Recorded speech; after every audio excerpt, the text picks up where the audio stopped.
اللهم صل على محمد وآل محمد. طبعا اليوم جايبينكم مسجد الكوفة.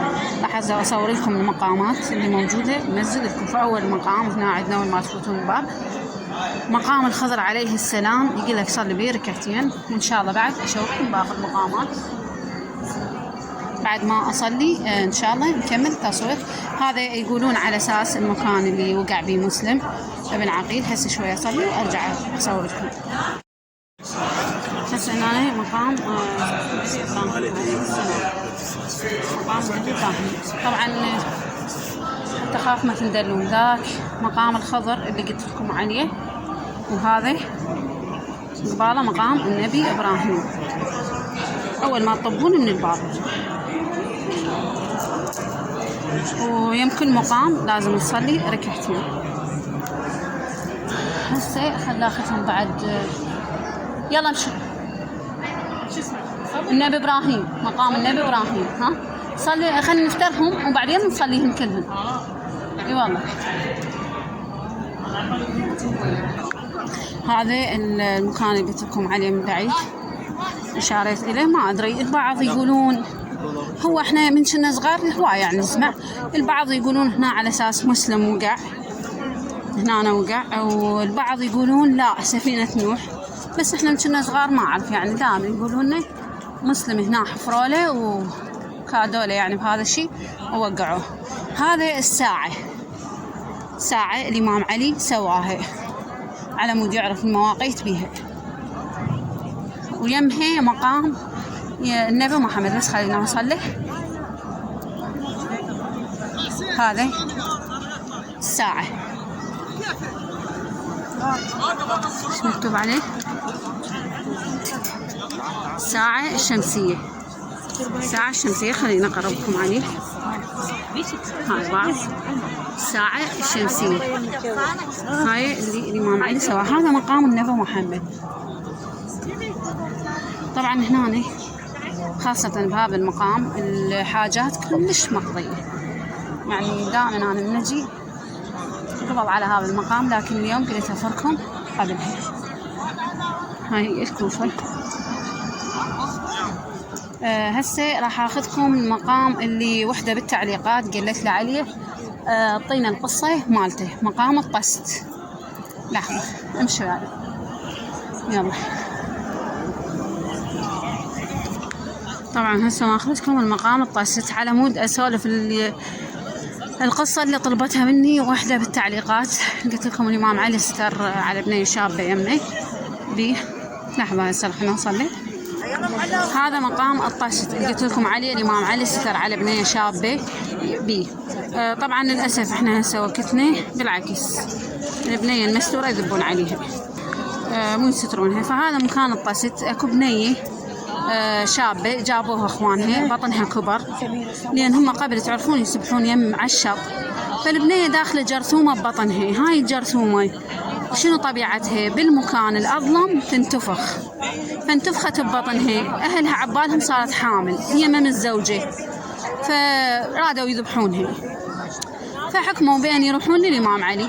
شلون هي ما متزوجة؟ وهاي اكو بعض النساء اللي شلون قبل يسمونهن ولادات يعني تجيب، قالوا لهم هاي حامل، يعني حكما عليها بأن هي حامل. جابوها الإمام علي. الإمام علي بعد تعرفون رب العالمين مطيه كرامة بأن يعلم الأشياء ما حد يعلم بها. فقال لهم جيبوا طشت وحطوا لي بيه حليب. جاب الطشت خلاه هنا بنص الناس مسجد. قال للنساء اوقفن، يعني شلون خلى نعبيكن وخلى لها شرشف هيك، احنا شلون نقول بالعامية، خلى نعبيكن وداير مدايرها خليها تقعد بالطشت. فمن قعدت بالطشت اللي بيه حليب وقعت الجرثومة وبطنها رجع مثل ما هو. فبدت الناس صلى على محمد وآل محمد. وهاي هنا من قلت لكم ان الإمام علي ستر على البنية الشابة بهذا المكان. للأسف احنا هسه عندنا كم بنية شابة مستورة يفضحونها.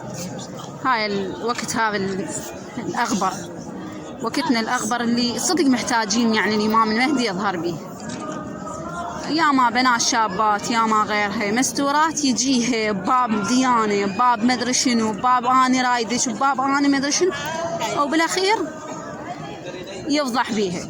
والله هي هيك، والله انطتني مجال. مو انت دقيت لها صدرك، انت ظهرت لها، انت رجال انت حلفت لها بكذا امام وكذا امام، يعني انت ما دام مقدها ونيتك تشهر بيها من الاول يا بلا والله.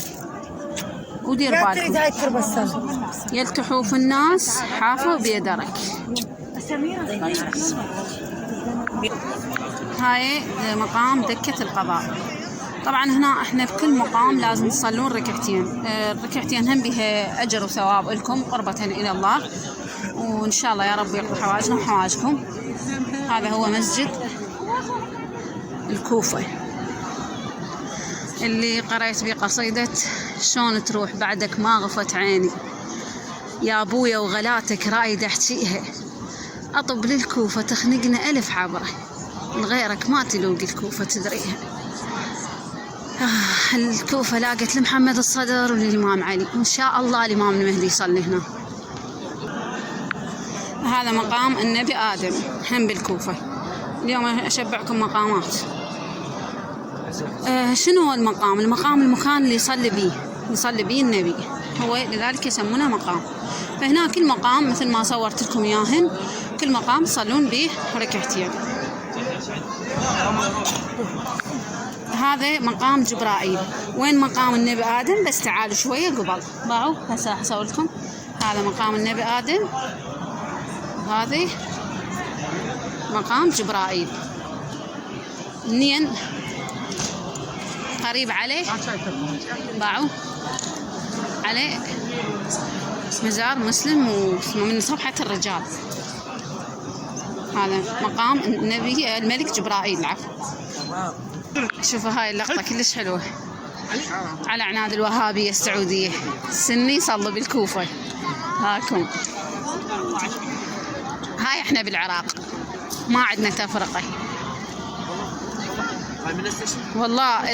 اذا يعوفونا الوهابية مال السعودية خلنا نحكي هيك. انا اكيد يعني السعودية ذاك لازمون اللي يعدمون حال حال النمر والله. اذا تعوفونا احنا بخير، احنا قلب على قلب، سنة وشيعة ما عندنا تفرقة. شفتوا بعينكم سني يصلي بالكوفة، والكوفة تعرفون شنو وما أدراك ما الكوفة.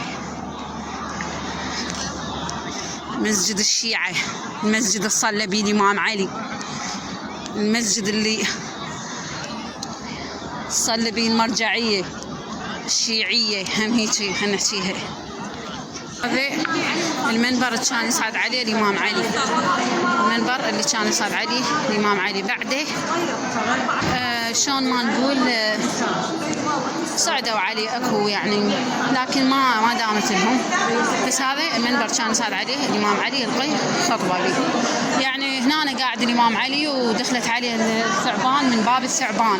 باب الثعبان هي حية، شلون ما نقول ترى الحيوانات هم عندهم يعني مشاكل بيناتهم هاي، فصايرة مشكلة بينها وبين الحيوانات اللي أمثالها شلون ما نقول من فصيلتها. فدخلت على الإمام علي، صعدت هنا على المنبر، صعدت على المنبر فتكلمت ويا الإمام علي، اعطاها الحل وراحت. فظلوا حايرين كلهم هم والمرأة، جفلوا ثعبان كبير فات مناني. فالإمام علي أشار لهم بأن قعدوا.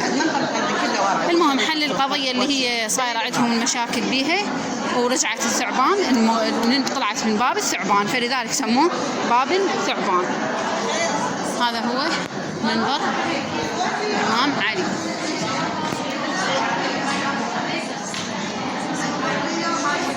هذا المحراب، مقام المحراب اللي كان يصلي فيه الإمام علي. هذا المقام المحراب اللي استشهد به الإمام علي عليه السلام. استشهد هنا لعنة الله على بن ملجم، ضربه هنا وهو يصلي صلاة الفجر، سلام الله عليه.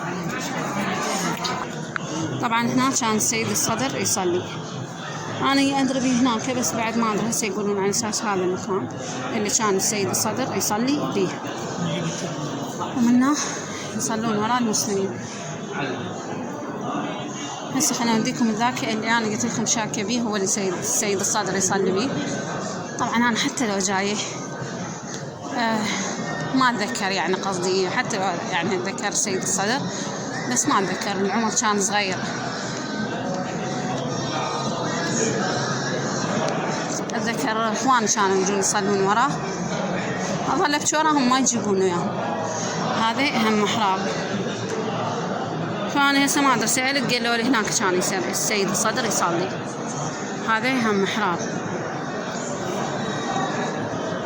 إن شاء الله يا ربي يقضي حوائجنا وحوائجكم. هسه أنا هذا الفيديو راح يتخصص للمقامات وللمحراب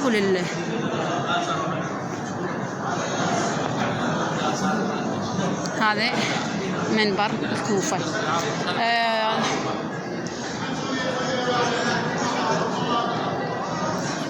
اللهم صل على هاي مسجد الكوفة. وإن شاء الله يا ربي يرزقكم الزيارة وتجون تزورون إن شاء الله. اللهم صل على محمد وآل محمد. أزور نيابة عني وعن من وصاني بالزيارة والدعاء، لا سيما الذين في الغربة الذين تمنعهم الأسباب. اللهم صل على محمد وآل محمد.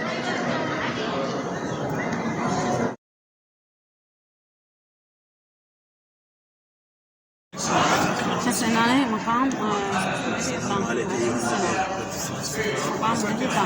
طبعا تخاف ما تندلون. ذاك مقام الخضر اللي قلت لكم عليه، وهذا قباله مقام النبي إبراهيم أول ما تطبون من الباب. ويمكن مقام لازم نصلي ركعتين. هسه خل اخذهم بعد. يلا امشي.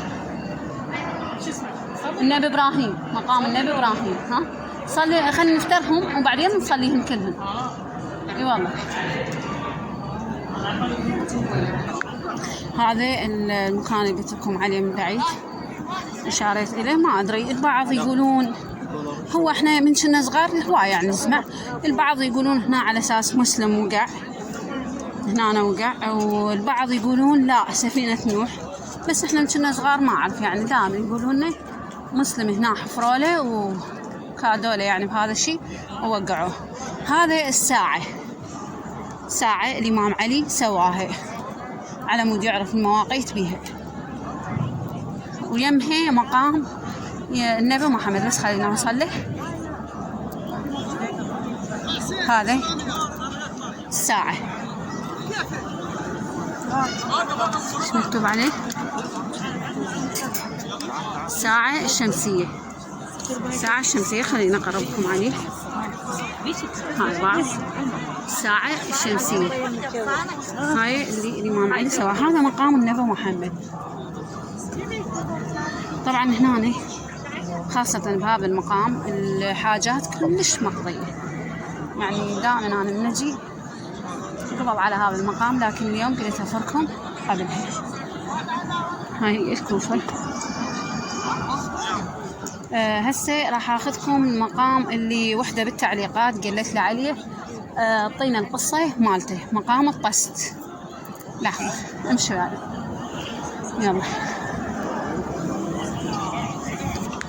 طبعا هسه اخذكم المقام الطست على مود اسولف القصه اللي طلبتها مني وحده بالتعليقات. قلت لكم الامام علي ستر على بنيه شابه يمني بي. لحظه هسه راح نصلي. هذا مقام الطشت اللي قلت لكم عليه، الإمام علي ستر على بنية شابة بيه.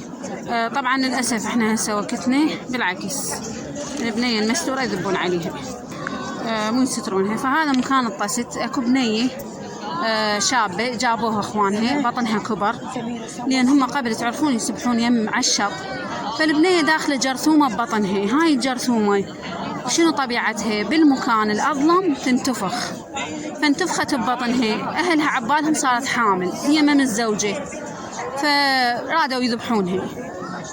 فحكموا بأن يروحون للإمام علي. شلون هي ما متزوجة وهاي؟ اكو بعض النساء اللي شلون قبل يسمونهن ولادات يعني التجيب، قالوا لهم هاي حامل، يعني حكما عليها بأن هي حامل. جابوها للإمام علي. الإمام علي بعد تعرفون رب العالمين مطيه كرامة بأن يعلم بأشياء ما حد يعلم بها. فقال لهم جيبوا طشت وحطوا لي بيه حليب. جاب الطشت خلاه هنا بنص الناس مسجد. قال للنساء اوقفن، يعني شلون خلى نعبيكن وخلى لها شرشف هيك، احنا شلون نقول بالعامية، خلى نعبيكن وداير مدايرها خليها تقعد بالطشت. فمن قعدت بالطشت اللي بيه حليب وقعت الجرثومة وبطنها رجع مثل ما هو. فبدت الناس تصلى على محمد وآل محمد. وهاي هنا من قلت لكم أن الإمام علي ستر على البنية الشابة بهذا المكان. للأسف احنا هسه عندنا كم بنية شابة مستورة يفضحونها. هاي الوقت هذا الأغبر، وقتنا الأغبر اللي صدق محتاجين يعني الإمام المهدي يظهر به. يا ما بنات شابات يا ما غيرها مستورات يجيها باب ديانة، باب مدري شنو، باب أنا رايدش، باب أنا مدري شنو، وبالأخير يفضح بيها. والله هي هيك والله انطتني مجال. مو انت دقيت لها صدرك، انت ظهرت لها انت رجال، انت حلفت لها بكذا امام وكذا امام. يعني انت ما دام مو قدها ونيتك تشهر بيها من الاول يا بلا والله. ودير بالكم يلتحوا في الناس حافوا بيدرك. هاي مقام دكة القضاء. طبعا هنا احنا بكل مقام لازم تصلون ركعتين. الركعتين هم بها اجر وثواب لكم قربة الى الله، وان شاء الله يا رب يقضي حوائجنا وحوائجكم. هذا هو مسجد الكوفة اللي قريت بيه قصيدة شلون تروح بعدك ما غفت عيني يا ابويا وغلاتك رايد احكيها، اطب للكوفة تخنقنا الف عبره لغيرك ما تلوق الكوفة تدريها. الكوفة لاقت لمحمد الصدر وللإمام علي، وإن شاء الله الإمام المهدي يصلي هنا. هذا مقام النبي آدم هم بالكوفة. اليوم أشبعكم مقامات. شنو هو المقام؟ المقام المكان اللي يصلي بيه النبي، هو لذلك يسمونه مقام. فهنا كل مقام مثل ما صورت لكم إياهن، كل مقام يصلون به ركعتين. هذا مقام جبرائيل. وين مقام النبي آدم؟ بس تعالوا شوية قبل باعوا هسه راح اسوي لكم. هذا مقام النبي آدم، وهذه مقام جبرائيل. منين قريب عليه باعوا عليه مزار مسلم ومن صفحة الرجال. هذا مقام النبي الملك جبرائيل. العفو. شوفوا هاي اللقطة كلش حلوة على عناد الوهابية السعودية. السني صلوا بالكوفة. هاكم هاي احنا بالعراق ما عندنا تفرقة والله. اذا يعوفون الوهابية مال السعودية خلنا نحكي هيك. انا اكيد يعني السعودية ذاك لازمون اللي يعدمون حال النمر والله. اذا تعوفوني احنا بخير، احنا قلب على قلب، سنة وشيعة ما عندنا تفرقة. شفتوا بعينكم سني يصلي بالكوفة، والكوفة تعرفون شنو وما أدراك ما الكوفة. مسجد الشيعة، المسجد اللي صلى به الإمام علي، المسجد اللي صلى به المرجعية الشيعية هم هيك هنحكيها. هذا المنبر اللي كان يصعد عليه الإمام علي، المنبر اللي كان يصعد عليه الإمام علي. بعده شلون ما نقول صعدوا عليه اكو يعني، لكن ما دامت لهم. بس هذا المنبر كان يصعد عليه الإمام علي يلقي خطبة به. يعني هنا قاعد الإمام علي ودخلت عليه الثعبان من باب الثعبان. باب الثعبان هي حية شلون ما نقول، ترى الحيوانات هم عندهم يعني مشاكل بيناتهم هاي، فصايرة مشكلة بينها وبين الحيوانات اللي أمثالها شلون ما نقول من فصيلتها. فدخلت على الإمام علي، صعدت هنا على المنبر، صعدت على المنبر فتكلمت ويا الإمام علي، اعطاها الحل وراحت. فظلوا حايرين كلهم هم والمرة، جفلوا ثعبان كبير فات مناني. فالإمام علي أشار لهم بأن قعدوا. المهم حل القضية اللي هي صايرة عندهم المشاكل بيها، ورجعت الثعبان طلعت من باب الثعبان، فلذلك سموه باب الثعبان. هذا هو منبر الإمام علي.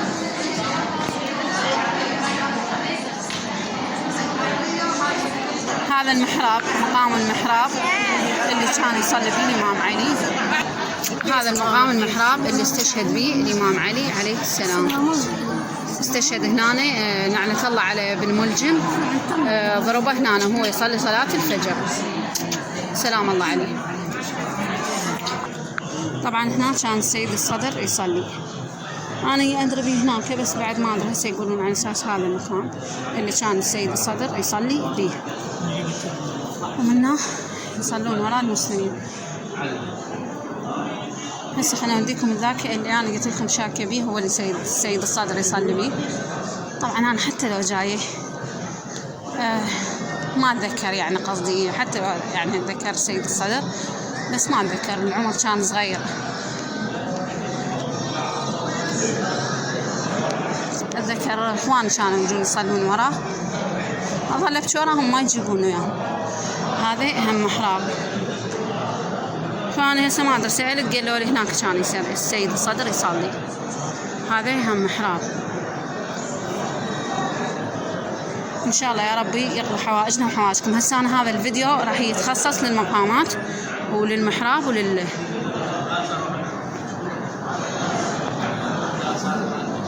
هذا منبر الكوفة.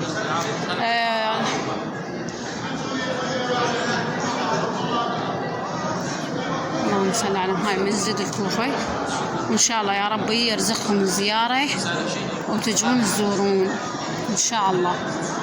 اللهم صل على محمد وآل محمد. أزور نيابة عني وعن من وصاني بالزيارة والدعاء، لا سيما الذين في الغربة الذين تمنعهم الأسباب. اللهم صل على محمد وآل محمد. هسه هنا مقام طبعا تخاف ما تندلون. ذاك مقام الخضر اللي قلت لكم عليه، وهذا قباله مقام النبي إبراهيم. أول ما تطبون من الباب ويمكن مقام لازم نصلي ركعتين. هسه خل اخذهم بعد. يلا امشي. النبي إبراهيم، مقام النبي إبراهيم. ها صلي، خلينا نفترهم وبعدين نصليهم كلهم. اي والله. هذا المكان اللي قلت لكم عليه من بعيد اشاريت اليه. ما ادري، البعض يقولون هو احنا من كنا صغار هواي يعني نسمع، البعض يقولون هنا على اساس مسلم وقع هنا وقع، والبعض يقولون لا سفينة نوح، بس احنا من كنا صغار ما اعرف يعني دائما يقولون لنا مسلم هنا حفروا له وكادوا له يعني بهذا الشيء ووقعوه. هذا الساعة، ساعة الإمام علي سواها على مود يعرف المواقيت بها، ويمها مقام النبي محمد. بس خلينا نصلي. هذا الساعة ايش مكتوب عليه؟ الساعة الشمسية. الساعة الشمسية خلينا نقربكم عليه. هاي بعض الساعة الشمسية، هاي اللي الإمام علي سواها. هذا مقام النبي محمد. طبعا هنا خاصة بهذا المقام الحاجات كلش مقضية، يعني دائما أنا من نجي قبل على هذا المقام، لكن اليوم قلت أفركم قبلها. هاي الكوفة. هسه راح أخذكم المقام اللي وحدة بالتعليقات قالت لي عليه اعطينا القصة مالته، مقام الطست. لحظة امشي بعد. يلا. طبعا هسه ماخذتكم المقام الطست على مود اسولف القصة اللي طلبتها مني وحدة بالتعليقات. قلت لكم الإمام علي ستر على بنية شابة يمني بيه. لحظة هسه خلينا نصلي. هذا مقام الطست اللي قلت لكم عليه، الإمام علي ستر على بنية شابة بيه. طبعا للأسف احنا هسه وقتنا بالعكس، البنية المستورة يذبون عليها مو يسترونها. فهذا مكان الطست. اكو بنية شابة جابوها اخوانها، بطنها كبر لان هم قبل تعرفون يسبحون يم على الشط، فالبنية داخله جرثومة ببطنها. هاي الجرثومة شنو طبيعتها؟ بالمكان الأظلم تنتفخ، فانتفخت ببطنها. أهلها عبالهم صارت حامل، هي ما متزوجة، فرادوا يذبحونها. فحكموا بين يروحون للإمام علي شلون هي ما متزوجة. وهاي اكو بعض النساء اللي شلون قبل يسمونهن ولادات، يعني تجيب، قالوا لهم هاي حامل، يعني حكما عليها بأن هي حامل. جابوها الإمام علي بعد تعرفون رب العالمين يعطيه كرامة بأن يعلم الأشياء ما حد يعلم بها. فقال لهم جيبوا طشت وحطوا لي بيه حليب. جاب الطشت خلاه هنا بنص الناس مسجد. قال للنساء اوكفن، يعني شلون خلى نعبيشن وخلى لها شرشف هيك، احنا شلون نقول بالعاميه، خلى نعبيشن وداير مدايرها خليها تقعد بالطشت. فمن قعدت بالطشت اللي بيه حليب وقعت الجرثومه وبطنها رجع مثل ما هو. فبدت الناس تصلى على محمد وآل محمد. وهاي هنا من قلت لكم ان الامام علي ستر على البنيه الشابه بهذا المكان. للاسف احنا هسه عندنا كم بنيه شابه مستوره يفضحونها. هاي الوقت هذا الاغبر، وقتنا الاغبر اللي صدق محتاجين يعني الامام المهدي يظهر به. يا ما بنات شابات يا ما غيرها مستورات يجيها باب ديانه، باب مدري شنو، باب اني رايدش، باب اني مدري شنو، وبالاخير يفضح بيها. والله هي هيك، والله انطتني مجال. مو انت دقيت لها صدرك، انت ظهرت لها، انت رجال، انت حلفت لها بكذا امام وكذا امام. يعني انت ما دام مو قدها ونيتك تشهر بيها من الاول يا بلا والله. ودير بالكم يلتحوا في الناس حافوا بيدرك. هاي مقام دكة القضاء. طبعا هنا احنا بكل مقام لازم تصلون ركعتين. الركعتين هم بها اجر وثواب لكم قربة الى الله، وان شاء الله يا رب يقضي حوائجنا وحوائجكم. هذا هو مسجد الكوفة اللي قرأت به قصيدة شلون تروح بعدك ما غفت عيني، يا ابويا وغلاتك رايدة احكيها، اطب للكوفة تخنقنا الف عبرة، لغيرك ما تلوق الكوفة تدريها. الكوفة لاقت لمحمد الصدر وللإمام علي، وإن شاء الله الإمام المهدي يصلي هنا. هذا مقام النبي آدم هم بالكوفة. اليوم أشبعكم مقامات. شنو هو المقام؟ المكان اللي يصلي بيه النبي، هو لذلك يسمونه مقام. فهنا كل مقام مثل ما صورت لكم إياهن، كل مقام يصلون به ركعتين. هذا مقام جبرائيل. وين مقام النبي آدم؟ بس تعالوا شوية قبل باعوا هسه راح أسوي لكم. هذا مقام النبي آدم، وهذا مقام جبرائيل. منين قريب عليه باعوا عليه مزار مسلم ومن صفحة الرجال. هذا مقام النبي الملك جبرائيل. العفو. شوفوا هاي اللقطة كلش حلوة على عناد الوهابية السعودية. السني صلوا بالكوفة. هاكم هاي احنا بالعراق ما عندنا تفرقة والله. اذا يعوفون الوهابية مال السعودية خلينا نحكي هيك، انا اكيد يعني السعودية ذاك لازمون اللي يعدمون حال النمر. والله اذا تعوفوني احنا بخير، احنا قلب على قلب، سنة وشيعة ما عندنا تفرقة. شفتوا بعينكم سني يصلي بالكوفة، والكوفة تعرفون شنو وما أدراك ما الكوفة. مسجد الشيعة، المسجد اللي صلى به الإمام علي، المسجد اللي صلى به المرجعية الشيعية هم هيك هنحكيها. هذا المنبر اللي كان يصعد عليه الإمام علي، المنبر اللي كان يصعد عليه الإمام علي. بعده شلون ما نقول صعدوا عليه اكو يعني، لكن ما دامت لهم. بس هذا المنبر كان يصعد عليه الإمام علي يلقي خطبة به. يعني هنا قاعد الإمام علي ودخلت عليه الثعبان من باب الثعبان. باب الثعبان هي حية، شلون ما نقول ترى الحيوانات هم عندهم يعني مشاكل بيناتهم هاي، فصايرة مشكلة بينها وبين الحيوانات اللي أمثالها شلون ما نقول من فصيلتها.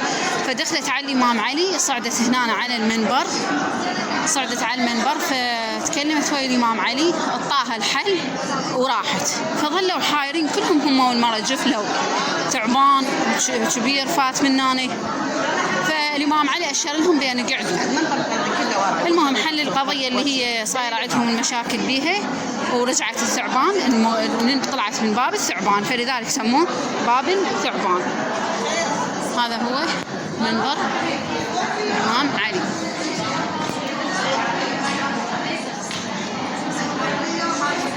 هذا المحراب، مقام المحراب اللي كان يصلي فيه الإمام علي.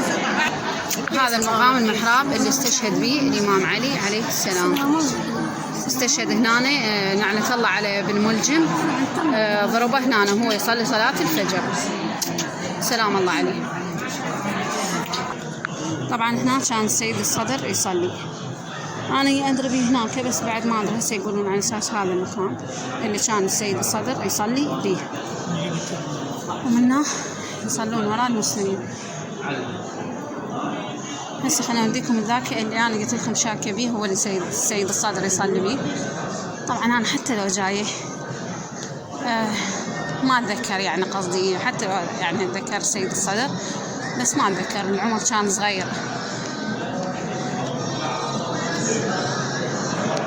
أتذكر إخوان كانوا يجون يصلون وراه، ظلت وراهم ما يجيبون وياهم.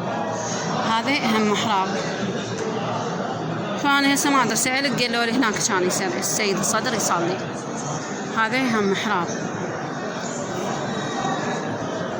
إن شاء الله يا ربي يقضي حوائجنا وحوائجكم. هسه أنا هذا الفيديو راح يتخصص للمقامات وللمحراب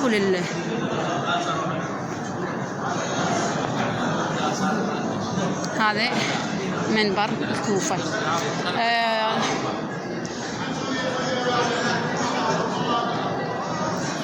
اللهم صل على هاي مسجد الكوفة. إن شاء الله يا ربي يرزقكم الزيارة وتجون تزورون إن شاء الله. اللهم صل على محمد وآل محمد. أزور نيابة عني وعن من وصاني بالزيارة والدعاء، لا سيما الذين في الغربة الذين تمنعهم الأسباب. اللهم صل على محمد وآل محمد.